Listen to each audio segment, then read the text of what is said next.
Here I have the end of the y-axis, this green piece here, and this is where we're going to mount the extruder. And the extruder I'm using is the printed extruder. You could use a regular printer-bought aluminum extruder, and this is just been a pretty reliable printed extruder, so I'm pretty happy with it. I've used it on another Adoptabot, so I'm going to use the printed one. The motor I'm using is the larger of the two that I'm using in this build. So these were for my X and Y, this is for my Z and for my extruder. And when you put this in here, depending on how long your wires are, you might want to point it down, point the wires downward so that you're closer to the board. You might want to point them to the side so that you have a little bit of easy wire management. You're going to probably tie that to the y-axis motor further back whenever this all gets sort of tied together, cable management type stuff. The choice that I'm going to do is to actually point it upwards. I have a lot of slack here, so I like the idea of having it going up and then back. So I'm going to point mine upwards, but everybody's might be different. So the motor itself, you don't just put screws into it and hold it in place. You actually put the extruder on top of here, screws go through that and into this motor. So what I'm actually going to do first is get my hot end set up in my printed extruder here. So this is the back piece. This is going to go here, then the hot end, and then this piece goes on top. Now, one of the things that's really tricky about this is it's very easy to have this hot end end up lower in this frame. It happens a lot. And you want to make sure that you're keeping an eye on it, that you're pinching it properly at the top here. And a good way to avoid making that mistake is, instead of trying to juggle all of it together on top and mount everything together, take a screw and put it through now on the right hand side. Once you have that in place, there's kind of like a notch there that kind of keeps that hot end from dropping out of there. So this will give us a starting point where it'll be much less likely for our hot end to end up in the wrong spot. So now, granted, if you have really loose holes here, you might not get the benefit, but mine's kind of gently threading into this plastic a bit, so my hot end's not coming free. So I'm going to get this so that it's starting to come out the other side. These are 25mm screws. The design file showed a 22mm screw here, and that might not work for everybody. It didn't work for me. So I'm using 25mm M3 screws here, and I'm just going to get this other one started on this side so that whenever I do reach that point of putting this into the motor, that I have both the left and right hand side started.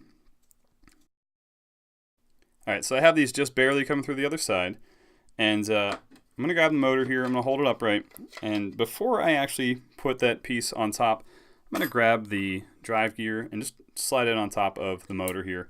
And I just want to give you the visual that this is going to sit right in front of here with that drive gear in that groove, and you can fit that in there, afterwards. It's not like it had to be there right now, but just as we're getting this lined up, to give you an idea of what we're working with. So get those two screws lined up to the mounting holes. You got to get the motor all lined up. It's a multiple step job here.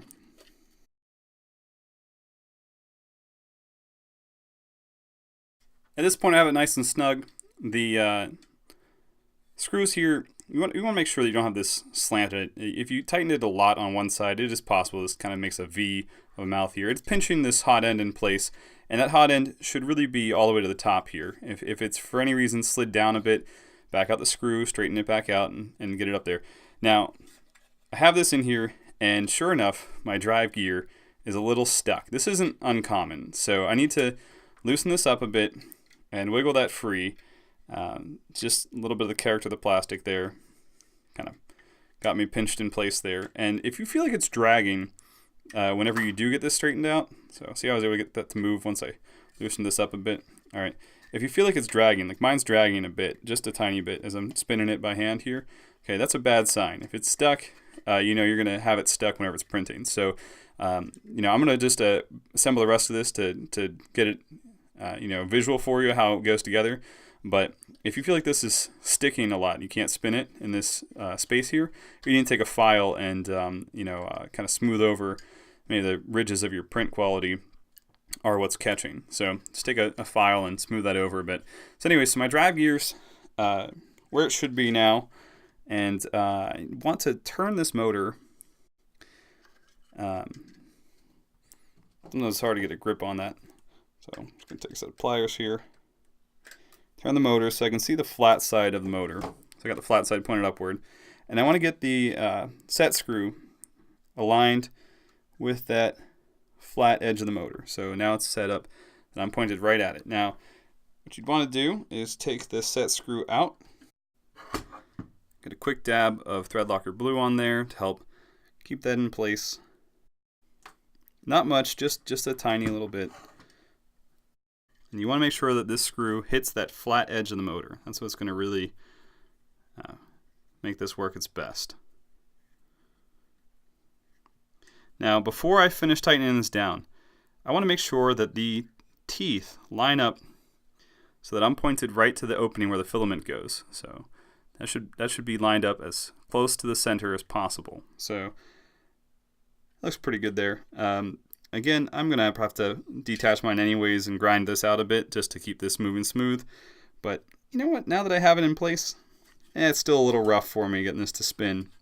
It's spinning, but not as well as I would like to see. But anyways, if you are in that case, you have the same scenario here. Be sure you grind that out before you bother with finalizing all these screws. So anyways, now I have the upper part of this arm, which is actually pretty easy to assemble. You just take this bearing here, it's one of the flat little bearings, you line it up with this hole, and by the way, this spacer back here is what makes this arm stick out from the back here. Just going to line this up, and you're going to put this M4, this might be like a 12 millimeter is what I think this is, M4 screw here into that, and it's going to go in real easy in the front, but the back it's going to kind of grip. So you're going to have to give it a good strong turn. Okay. So just get the head of the screw to the plastic. You want this bearing still to spin freely. So mine spins nice and loose. And the head's just to the plastic. It's not pinching this opening at all and making that bearing stick or anything. So this is going to go up here. But before we do that, we want to get the spring and this other screw lined up, because this is what's going to give that sort of tension that makes this work. So you're going to feed that screw in from the top. It's just a regular Phillips head screw. I want to say it might be 30 millimeters long. And the spring goes right in here. And this is just a regular hex nut. And you're just going to get this started at the bottom. Now there's an interesting problem, as you'd probably want to just put this on here and trust that this whole spring-loaded arm here was going to do what you want it to do. But there's actually a little bit of a obstacle here. One, if you're using a 30 millimeter screw, it doesn't actually reach the bottom of this hole. See how there's this very deep hexagon-shaped hole? And if it doesn't reach the bottom, then what happens is that as you tighten this spring gets compressed, and then you just have this arm moving up and down whatever distance this gap is to this bottom. It actually basically makes the spring not do its job. So a simple fix for this, well, you could modify the model and reprint it, but I just take the head of a zip tie, cut it, and drop it into that spot. And it kind of fills that gap in so that the screw does hit that.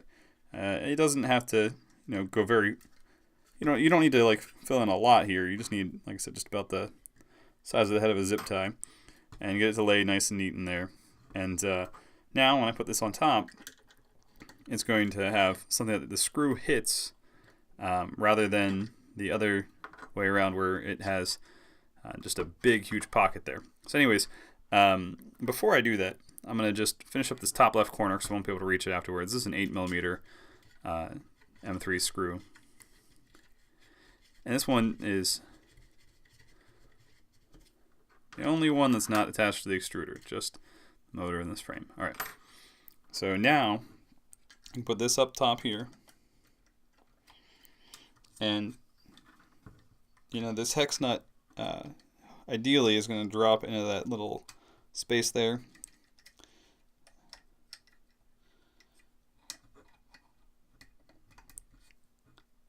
It's in there enough that I'm just going to let it be. This top right corner here, just get it lined up, feel that I have a grip on the motor. You do need to get this all the way down because you'll notice that it wants to kind of push itself outward at the bottom here. You need to get this pretty snug. It still needs to be able to turn, but you need to get this flat so that this is all aligned correctly down here. So just get it so the head reaches the plastic,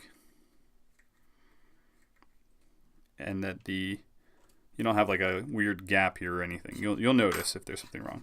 So anyways, so I have a good springiness right now, and you'll notice that if I push here on this screw, I can't like move this screw up and down. He's pretty much, where he is to stay. If you didn't do the zip tie trick, you might have this like ability to push this screw deeper into this little pocket here, and that defeats the purpose of the spring. Now, granted, if you have a longer screw than what I used, then you wouldn't run into this issue, but I have 30 millimeters the longest screw I've got, and it's also, again, the one that's in the diagram, and it just works better if you throw the head of a zip tie in there. Now, this is a Phillips head screw. You could have done this with a typical Allen wrench compatible if you had a 30 millimeter one. But as I tighten this up, I can get that hex nut above this spot, and it adds more, resistance when I pull on this spring. But anyways, you don't need that much. Really, right as it's at the top there is plenty. But the tension there brings this bearing over to the drive gear. So when I feed through plastic, it's being gripped by the drive gear and by that bearing. So you might not be able to see that it's in there, but it is in there. Probably can see more of the movement of the pieces around it as I push and pull this. So anyways, so that's what that does for you. And hopefully the zip tie trick works for you. And if you have a longer screw, you won't have to worry about that.